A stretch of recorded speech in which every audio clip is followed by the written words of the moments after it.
Para, or troll cat, is the familiar of a witch in the Scandinavian folklore, especially in Finland and Sweden.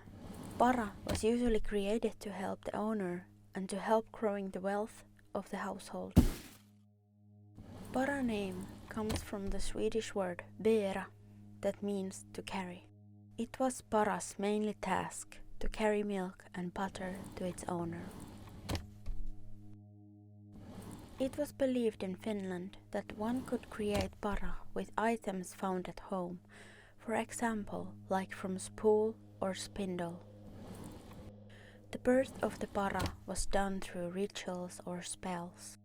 The birth of para should be done alone and should take place at night, usually a night before holiday, like Christmas or midsummer.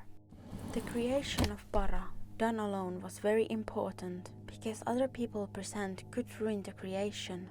According to one story, the creation process went poorly. One night a farm worker happened to see how the hostess was trying to give birth to para in sauna. But because the farm worker is secretly watching, para won't be born. The housewife leaves disappointedly and the farm worker takes the items for the birth of para. The farm worker repeats the housewife's rituals, and now that the farm worker is alone, para is born. Para asks from the worker, "What should I do?" And the farm worker panics and blurts out, "Carry some shit." Para begins to bring piles and piles of feces, and in the end, the house is full of excrement. In Sweden, people believed how para was from Blå Kulla, the habitation of witches, and the creature was given by Satan himself. According to some story, the spell of the birth goes like this: arise para, I'll give half of my body, I'll give half of my soul. The preparation rituals vary by region. In some places the person making of para had to be naked. In other places, a person had to use their own blood during rituals to make the soul connection between para and the familiar stronger. Thus, the familiar gave half of their soul to para, and this way more or less openly wedded to the devil. Even though para is described to be sprite/elf kind of creature, the appearance by no means is gnome-like. The creature's looks are mostly described as frightening. It is believed that para's looks may vary, but mostly it is portrayed as a ball of yarn with bag-like body and stick-like legs. Usually it was one-legged or three-legged, and the legs were as tall as crane's feet. The ball kind of appearance was often described in Swedish folklore, when in Finland it was believed how para could take the form of some animal. In Lapland, among the Sami, para was known as mierakatu, which translates as butter cat. It was believed that para would take the habitus of a dog, bird, fox, rabbit, frog, and a snake. Snake was generally considered to be the auspicious animal to people. A person would create para for their own assistance because they wanted to increase the wealth of the household. When para was born, it first asked what it should do, and the question was answered, topping of milk or butter. But para could also carry other kind of things. Para would steal the property of other people, and it would also sneak the buyer and suck milk from cows. It would carry the milk in their stomach and either vomit or defecate it to its familiar's turn. In general, it was believed that milk turned into butter in para's stomach. The butter, back in the agrarian era, was the symbol of wealth and well-being. It was believed that people had paras for different kind of tasks. They did steal from neighbors, but more than just milk. East and North Finland, it was believed that during nighttime, para could sneak up to neighbors' granaries and steal grain. Para could steal stooks and bring them to his familiar's field or kiln.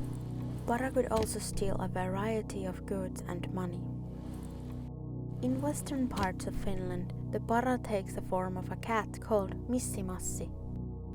When Missi-Massi was called by the familiar, the creature came and either excreted or vomited a pat of butter onto the owner's porridge. One story tells how the new farm worker of the household was wondering how the hostess, who was known for being very prudent, had a very huge pat of butter in her porridge. The farm worker also noticed how the hostess drove everyone away while she was portioning porridge for the household. One time, the farm worker stayed behind and hid in the upper bed. The hostess was portioning the porridge and then yelled, "Missi-Massi, come down and bring the butter." Then a huge grey cat jumps from the top of the oven onto the table and poops a large chunk of butter into each porridge. The story ends with the statement that the farm worker no longer wants to eat food of that household. Paranvoi, also known as scrambled egg slime, flowers of tan or dog vomit mold, is a species of plasmodial slime mold. The yellow slime mold lives on top of the rotten woods and stumps. It is a group of organisms that crawls on the ground, eating germs and spores of fungi. It is called Paranvoi because of the para creature. A story tells how para was on one of their raids and it dropped some butter onto the ground. People believe that the familiar or the witch could be revealed once you start hitting the mucus. Due to the belief, the mucus is also known as paran paska or paran oksennus. In the old times, the ownership of para was associated to witchcraft. A witch was someone who didn't live according to the norms of society and lusted after the property of their neighbors. It was believed that witches could cause illnesses to the people and the cattle. The livestock farming was usually carried out by women, and it was believed that it was more common for women than men to create paras. In the wake of the witch hunts, Paranvoi mucus found at the yard of the supposed witch was a clear sign of witchcraft. All in all, the reason for creating para was envy. In the old days, the fortune and wealth of other person was enviable. It is believed that if your cattle died or an illness hit your household, it was the result of neighbor jealousy.